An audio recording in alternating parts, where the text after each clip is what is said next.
Bunch of different guys. That's an original WrestleMania 3 program right there. Hold on. Autographed by Hogan. Oh, wow. Man. That's one of 300 from the Luthez Vern Gagne Hall of Fame, Professional Wrestling Hall of Fame dinner. Autographed by them. Dude, that's so if badass. I had my phone, it would be easier to like. Yeah. But like everything I have in here, everything I have in here is like hand autographed to me. You got to work around things that you like, you know? Oh, yeah. And they say things about my tattoos. Like, oh, like, where'd you get your tattoos? I just like prison.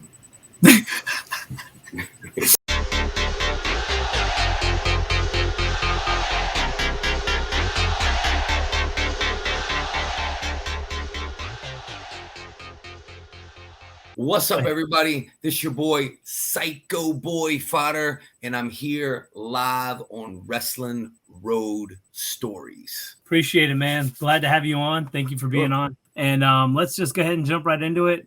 What would be considered your worst road story? So when we were doing the Control Your Narrative shows, which all did very well, by the way. We sold every one of the shows out except for the one that we did in Detroit. We did Cleveland, and then me and EC3 drove straight from Cleveland to Detroit, and we did the show in Detroit. And Detroit is a total, man, it's a place you got to see it to believe it, man. I mean, it's not Detroit from 1983.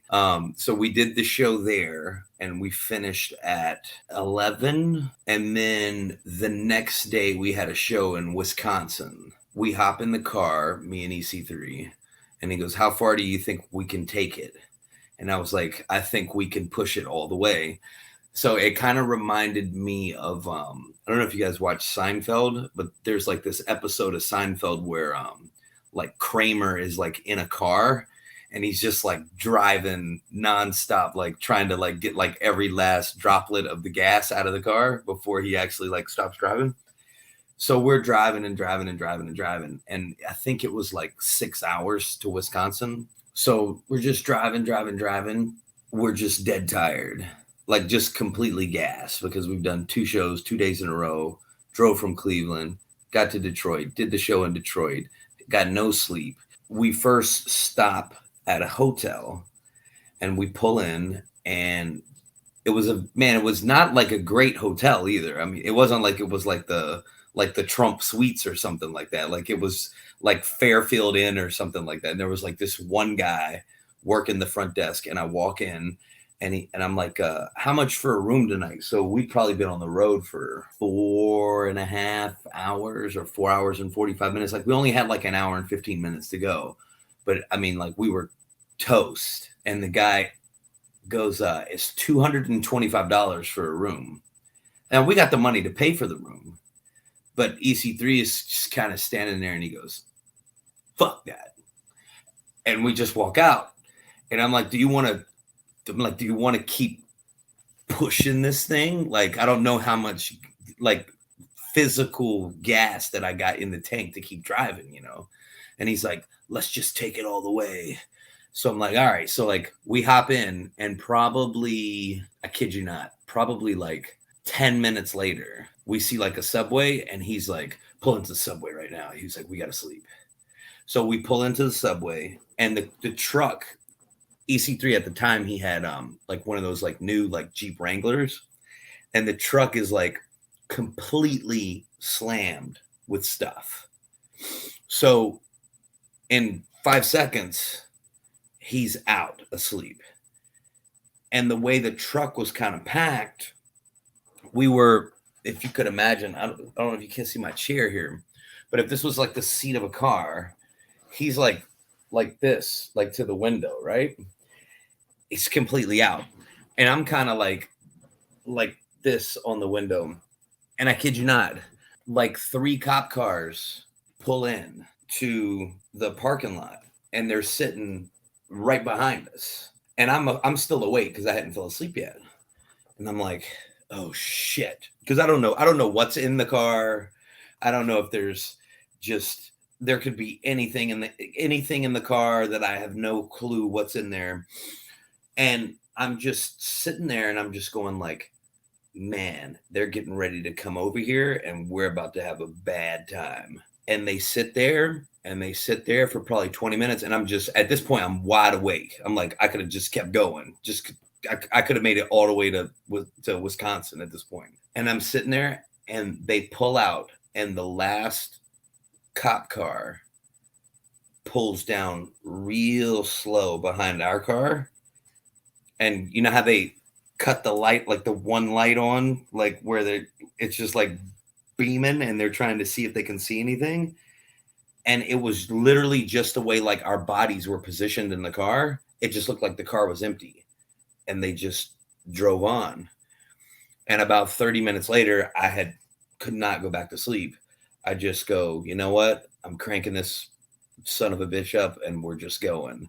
And when he woke up, we were in Wisconsin, and I was completely dead to the world, for probably 2 hours after that before we got ready to do this show. But that was a bad time on the road for sure. It wasn't like a bad time in terms of like, everything's gone wrong, but it was for sure a bad time on the road. Sleep deprivation, big deal. I'm with you. Sleep deprivation, food deprivation, and me and like a guy like EC3, we're very regimented, right? So like we're always like eating our diet, eating 6 times a day, drinking 1.5 gallons of water a day. So when you're just on the road like that, and you're not like we carry our meals with us everywhere, but like sometimes you just get behind, and like you're doing stuff at the shows or whatever the case is, and there'll be occasions like where like I'll get to a show and then I'll just get busy doing stuff, and like I might not eat for 4 hours. And then it's just when you get in that kind of mode, and then like you hadn't ate but you've wrestled and you're completely wore out, and it's all bad, especially when you can't go to sleep either.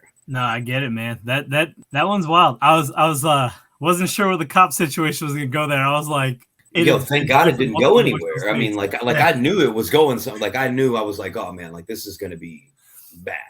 Yeah. This is gonna be terrible. All right, so with that respect, let's go into what you feel is your best road story. I'm trying to think, like in terms of like being on the road, or just like what was like a really good loop that we were on.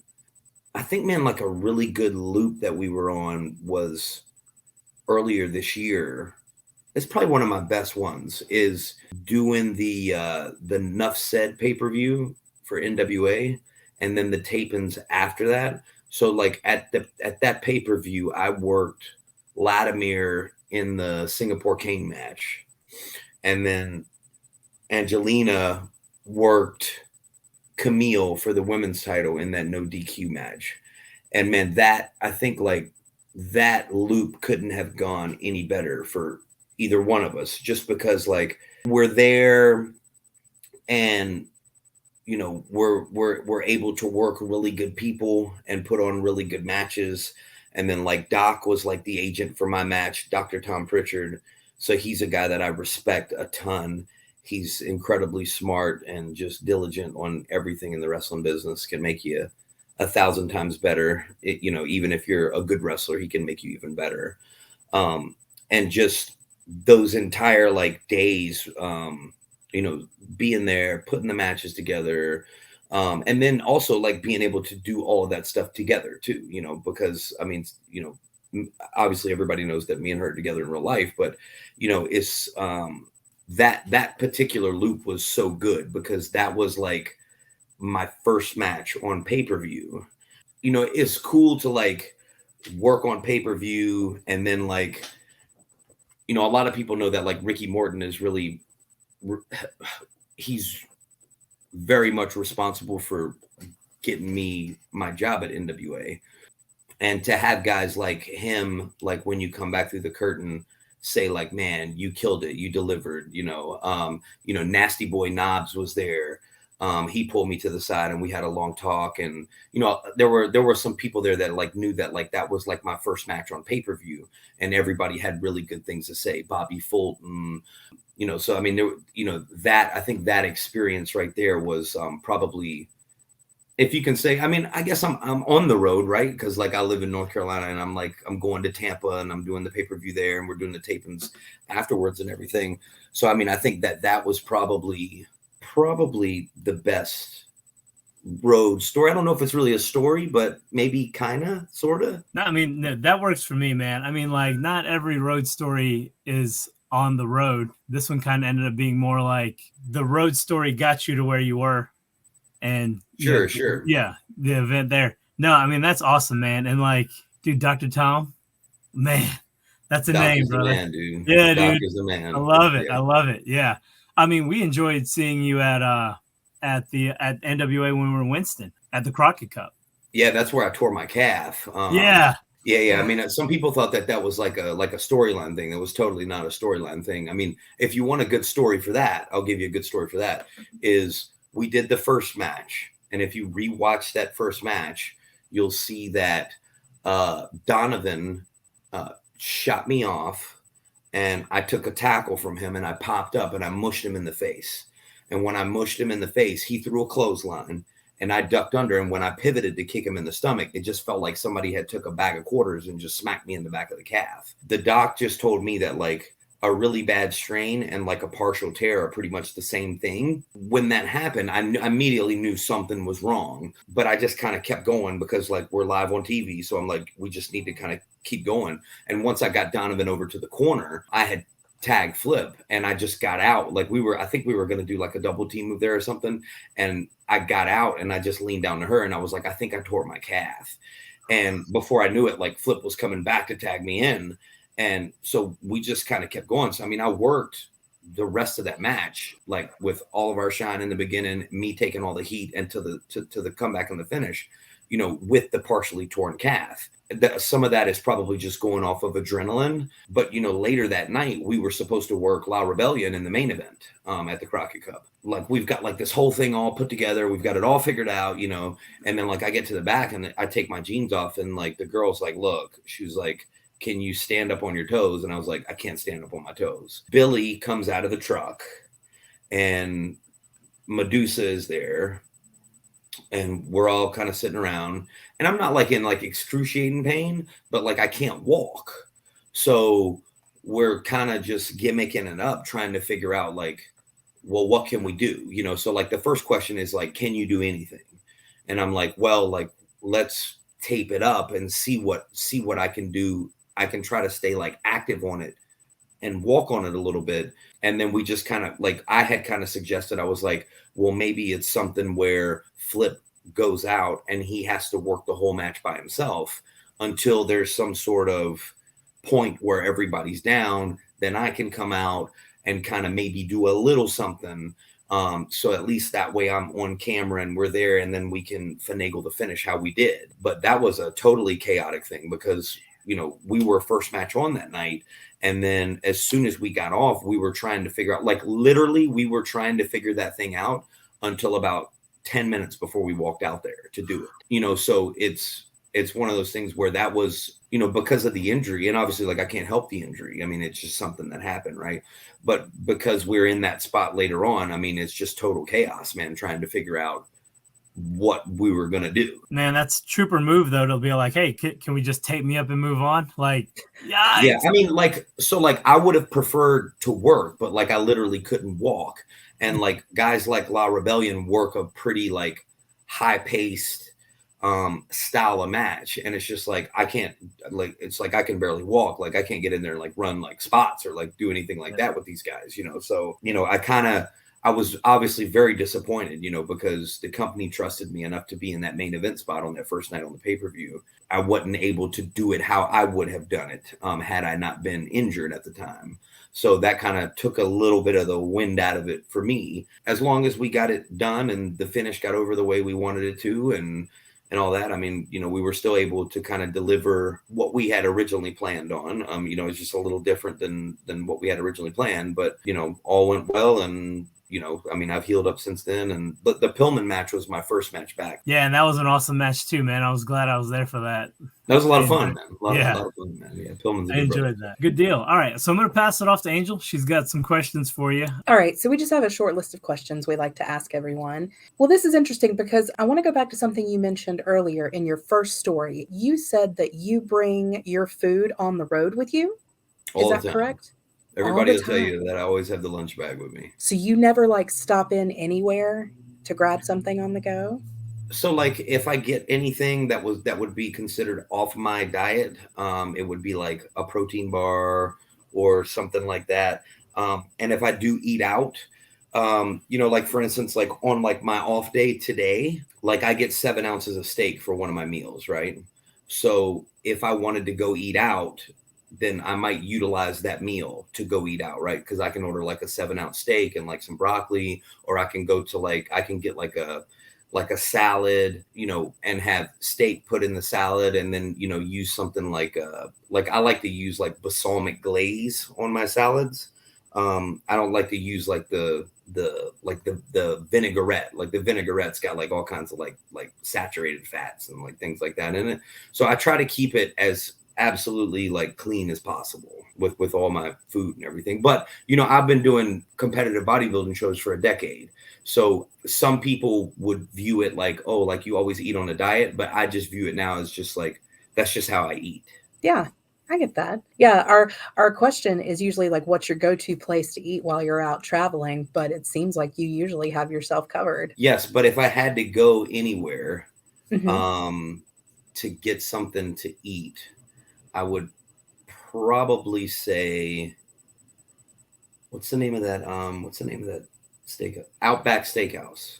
That's where I would go. Because at Outback, you can either get the steak by itself, like with the greens, or you could get like the steak salad, or if I was having like a chicken meal, you could get like the chicken salad. So I mean, there's various options at the Outback Steakhouse for me.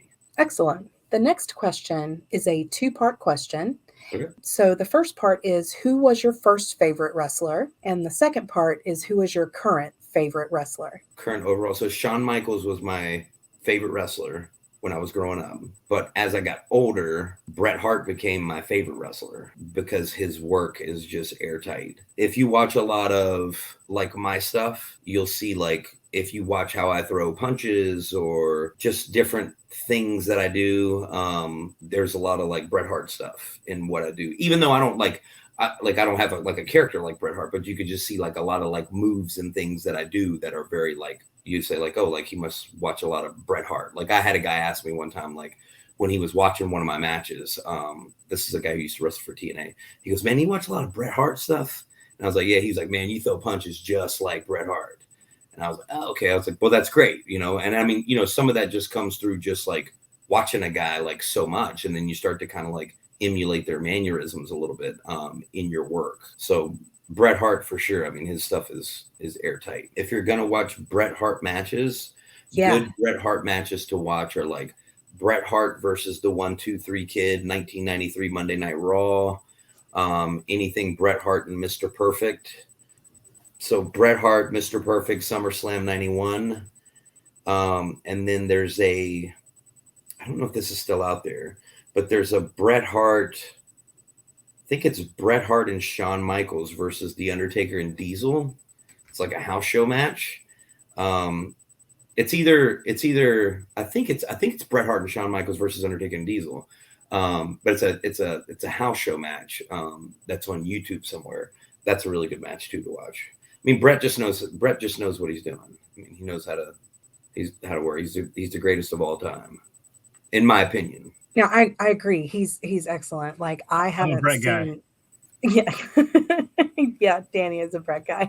Go ahead, Angel. Sorry, I cut you off. No, it's okay. I was just saying, like I haven't seen a Bret Hart match that I didn't like. You got Bret and Bulldog from SummerSlam. Yeah, the Survivor Series. That's the one where Sean's got the white tights with the red in them. Mm-hmm. And just incredible match, man. I mean, just totally incredible. Another good one is Bret Hart versus Dr. Tom, 94 Raw. Very good match. Very, very good. There's a Bret Hart versus Hunter Hearst Helmsley from Raw. It's a good match. Okay. I don't know. I think everybody's, I mean, this may be a little off topic, but I think like people's version of like what good matches are now are not what the version of like what I think good matches are. Like the wrestling style has just changed so much. Like my style is very much like 96, 95, 96, 97 WWF. Like that's the wrestling I grew up on. So like when I wrestle and I'm putting matches together, that style of wrestling is what comes to my mind. You know, like a lot of the new stuff doesn't really come to my mind because, like, honestly, I mean, like, I watch a lot of guys' stuff that I know personally, but there's a lot of stuff that I just don't watch at all. I mean, you know, because a lot of, you know, obviously you guys, I'm sure know this, like a lot of like TV matches are just very short. They're like 4 minutes and there's really nothing to them. You know, they're just trying to kind of like get the stories over and stuff like that and then save the big stuff for the pay-per-views. But yeah, that 94, 95, 96, 97 WWF style of wrestling, that's my go-to. That's the stuff I watch all the time. Yeah, lots of on the ground brawling, fists, big or just more like yeah. Just like they have like the basic structure down of a match. Yeah. You know what I mean? Where it's not like just guys in there just doing stuff. Like it's just you do two things, I do two things. You do two things, I do two things. Like there's a very like clear-cut style of wrestling from those years where it's like this person's the babyface, this person's the heel, and there's a clear cutoff in the match, and they're telling a clear story. And a lot of stuff now that's happening is just like, hey, like we're out here and we're just like doing a bunch of stuff, and it's just a bunch of moves, and there's no real stories to it, and it's just I'm going to do all my cool shit for 15 minutes, and then you do all your cool shit for 15 minutes, and then we'll figure out what the finish is. And it's just like nobody really. I mean, for big matches that people know, like, I mean, you know, people will get invested in it, man. But, you know, if you look at, and honestly, I mean, maybe it's just like that WWF, WCW style of wrestling. But, you know, I don't think that the WWF style of wrestling or WWE has changed very much from where it was 10 or 20 years ago. You know, I mean, if you go watch that Cody Rhodes Roman Reigns match, I mean, they're not doing a whole lot in that match, but the stuff that they're doing means something, you know, so they can do something. Like if you just go watch that match, and I pointed this out to somebody a couple of weeks ago, I said, if you just go watch that match, the stuff that they're doing in the match, it's not very difficult stuff. I mean, they're doing shoulder tackles, hip toss, roll out of the ring. They're getting heat from the crowd, and then they're moving into doing big stuff. And then they let that moment ride for a while. And then it's something big something. And then they let that moment ride for a while, right? That's how you do a 40-minute match that people remember, you know, rather than doing 30 minutes just full of just shit all over the place. And people can't even remember 5 things that happened in the match because there was 2,500 things that happened in the match, if that makes sense. I got you. No, yeah. I'm with you. Not to knock anybody's style of wrestling, because I mean, there's many different styles, and there's people are entitled to like anything that they like. And I'm not saying that the 2,500 move style of wrestling is bad either. I mean, there's a place for it. It's just not, that's just not what I like grew up on and gravitate to. No, understood totally. I mean, everyone has their way of liking things, but I do understand what you're saying there, because like I remember watching wrestling back in the 80s and 90s, and yeah, when you had like 4 or 5 really big moves, they all stood out. And when you were talking about the match to somebody, boom, you hit the highlight of each one of those things. So I get what you're saying there. And you knew, right? Like you knew like what the guy did and like what his character was, right? So like take me for example, like if you watch my work, like people know, like, okay, at some point I'm going to get him to the corner, and then I'm going to do the Mr. Perfect neck breaker, pop up, hit him with the kick, boom, hit him with the elbow, and then go over to the ropes and do the lick thing and all that, right? Like that's something that you make yours. And then when people see you do it, they go, oh shit, here it comes. I know what's getting ready to come, right? It's no different than like The Rock taking the elbow pad off and like throwing it in the crowd and like everybody knows what's coming, you know, or John Cena doing the deal, right?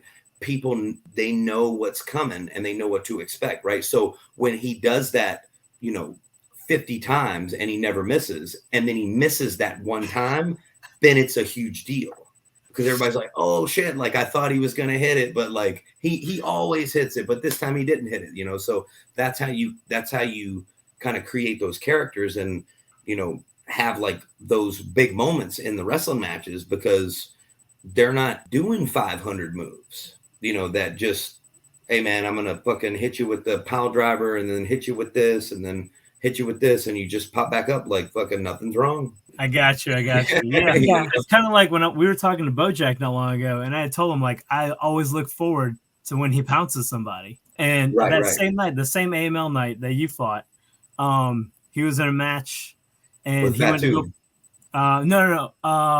No, this was the last one. Well, they did the 6-man, match. I think, right? So yeah, he was in a 6-man. And he was getting ready to pounce John Skyler, and Skyler sidestepped him and shoved him out the ring. And I lost my mind because I was like, he missed it, you know, like, so I right. You're totally so used to him hitting it, right? And then like when he misses it, it's a big deal, you know, but it's like, you know, if he hits Skyler with 100 moves in the match, you know, what do any of the moves mean, you know? Yeah. I'm with it though. Yeah. That's awesome. Yeah. All right. I mean, I enjoy the spectacle of a spot fest here and there. Don't get me wrong, but sure, me too. Yeah, no problem at all with it.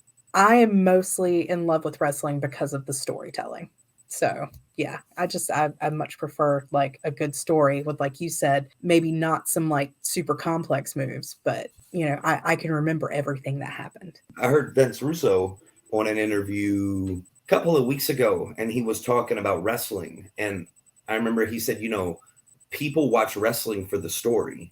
The wrestling match is just a part of it. You know, that's just, you know, the anchor that kind of keeps it in place, right? But like everybody tunes in for the story revolving around that. Not just the wrestling match. Yeah, absolutely. Now that we went on a little bit of a tangent, yeah, sure. Back to the questions. The next question we have is, who is your favorite person to wrestle? Ooh, my favorite person to wrestle. Weston Blake, for sure. I'd say Weston Blake is probably my favorite person to wrestle, because me and him just have really good chemistry in the ring. There's a match on my YouTube channel, me versus Weston Blake. There's actually 2 matches with me versus Weston Blake. One is at the spot called Ring Wars, and we had a great match there. And then there's another one which is more like a cinematic style like wrestling match, but like we're actually doing the whole match like a normal match, but it's just more like it's filmed like in a cinematic way, like the Control Your Narrative stuff, right? Me and him just have great chemistry in the ring. And you can just tell right when we lock up that it's good. The next question we have is, do you have a Ricky Morton story that you would like to share with us? This is very funny. So I showed up the first day I came to work at NWA, and I had on like kind of like a tight, like not really like a muscle shirt, but it's just like a nice shirt that like shows off my physique. It's like tucked into my pants, and they're kind of like some like casual, like, you know, form-fitting dress pants. You know what I mean? They kind of come to your ankles, and I had on like some slippers and everything. And we had like a little meeting with Billy, and then Ricky went off to go do something. And then I came back, and Ricky walked up to me and he said, "Gosh damn, you know, Fodder," he goes, "you're looking like a fucking model. I tell you right now, if I was a woman, you'd be all between my legs." And I was just like totally lost my shit.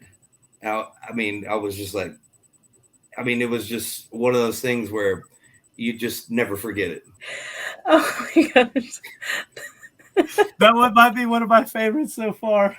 It was, dude. I mean, Ricky is absolutely hilarious. He's one of the. Ricky Morton's actually in my. He's actually in my wedding party for mine and Lauren's wedding. So he's one of my groomsmen. Ricky's like my dad a little bit. You know, he's like my wrestling dad. I mean, he's done so much for me. and he's always treated me so good. I mean, me and him wrestled like one time, and we just always kept contact and text each other. And I mean, Ricky's just such a good dude, you know. The final question that we have is, if you could only watch one wrestling match for the rest of your life, what match would that be? Bret Hart versus the 1-2-3 Kid. It's one of the best. It's one of the best matches of all time. Have you seen that match, Danny? Because I have not. I'm sure I have, because like I said, I've pretty much seen everything WWE, WCW, TNA related for NWA for a very long time. So it would be one that I have to go check out again, because I mean, I don't remember it off the top, but it's a Bret match, so I'm sure it's a banger. I mean, you got to watch it. I mean, I'm telling you, it's like one of the best, like, it's one of the best, not just television wrestling matches, but it's one of the best laid out matches that has ever existed. Gotcha. And it said 94, right? 93. Yeah. Just type in Bret Hart versus 1-2-3 Kid. What was like the story going into that match? So like 1-2-3 Kid had kind of like, you know, he had kind of got over on like Razor Ramon at some point and like stole the bag of money and like did all that deal. You know, he was like 1-2-3 Kid was like a big baby face and everything. And I think the story going into that was just like that Bret Hart was going to give like the 1-2-3 Kid like a chance, like to win the belt or like to have like a title shot opportunity or something like that. And then, I mean, the match is just phenomenal, man. I mean, Randy Savage is on commentary, Jim Ross. I mean, like it's totally insane. Yeah, I've seen. I'm pretty sure I've seen every Raw, because even before DVR, if I was working or something and I would miss one, I had set my VCR. Oh yeah, same. Record wrestling. Record them. Yeah, hell yeah. Couldn't miss it, man. I'm glad DVR exists now, man, because I don't watch anything live. But yeah, back then, working on a Monday, I'd be mad at my boss because I'm working on a Monday. Have tape wrestling. Yeah.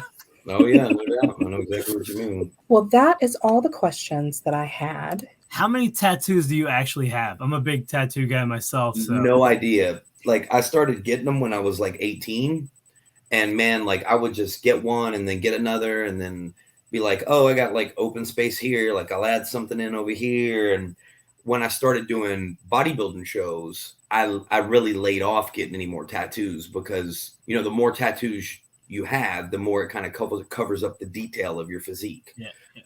So I really slowed down on getting the tattoos after I started, you know, competing in bodybuilding very seriously. Gotcha.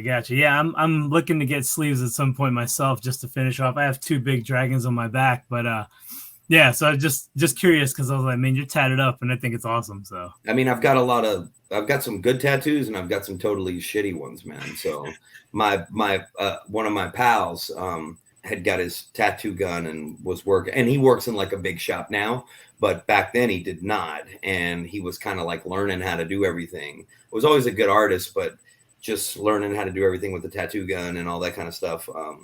You know, so I was kind of like his practice board for a little bit, so you can kind of like look at some of his stuff where he wasn't very good, and I have some of that on me, and then I have some of his stuff where he is very good. So it's awesome. like a blend. Yeah, it's like a blend of good and bad on the art side. Good when deal, man. In public and they say things about my tattoos, they're like, oh, like, where'd you get your tattoos? I just like prison. Is there anything you would like to promote? Sure. Follow me on Instagram and Twitter. It's at LOKEYS910, and subscribe to my YouTube channel for tons of free matches at youtube.com/Psycho Boy Fodder. So there's a lot of good matches on there with guys like Moose and Ace Austin and Gangrel and Pillman Jr. I mean, tons of good matches, man, with lots of wrestlers that you'll know. And I didn't even know you had a YouTube channel. I just watch, I follow you on Twitter. Pretty much anything you do on there, I see. But it's youtube.com/Psycho Boy Fodder. And there's, I think I'm up to like maybe like 65 matches like on the YouTube channel. I mean, like, let me just pull it up real quick. Yeah, I'm definitely gonna subscribe. I'll have our channel subscribe as well. That's a good one for us. Yeah, like me and EC3 versus QT and Billy Gunn, me versus QT from District Wrestling in Atlanta, me versus Gangrel, me and Nick Camarado from District Atlanta, me and Silas Young from Ring of Honor, me and Ricky Morton, me and Ace Austin, me and Zach Gowen in his retirement match, me and Lodi, me and Johnny Swinger. I mean, there's tons of matches on here. I mean, I think I probably got 70 videos on my YouTube channel. Oh, wow. Yeah. So Lodi's another one. He brings his food with him on the road. Yeah, man. I mean, Lodi kind of helped train me up too. So. Oh, good deal. Good deal. Yeah, and I'm always uploading new matches on there. So like that, that doors, ladders, and chairs match will be up there this week. I just put up a new match from RWA with me and Caleb Connolly from 2 weeks ago. I'll have that match with JD Drake on there. I mean, like every match I do is always getting filmed, and I'm always uploading them on here. Oh, dude, that's awesome. Okay, yeah, because I want to see that match between you and JD, man. JD is one of my dudes. Like I when they put a small order in, like they were like, we're gonna make Workhorsemen's jackets, like the jackets they wear to the ring. Yeah. And I was able to get me and Angel one, and like I was talking to Anthony Henry, and he's like, we're never doing that again. We made all those ourselves, and I'm like, because I want another one because I'm afraid I'm gonna mess up the one that I have. Right. Yeah, those guys. I'm a big fan of those guys too. So. Yeah, man. So we'll have some new ones coming up. We'll have that. We'll definitely have that. The match with Heath coming up this weekend. That'll be on there.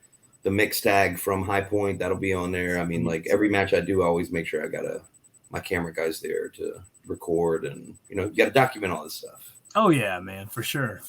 Totally appreciate having you on here, man. I thank you so much. We thank you so much for your time. Oh yeah, man. Thank you, man. Thank you for having me on. I very much appreciate it. Not a problem. Yeah, man. I look forward to seeing you fight a lot more. And thank you guys for having me on. Yeah, not a problem. Thank All you, right, buddy. You have a good night. All right, later. Y'all take it easy. Thanks. All right, you too. Thanks. Bye.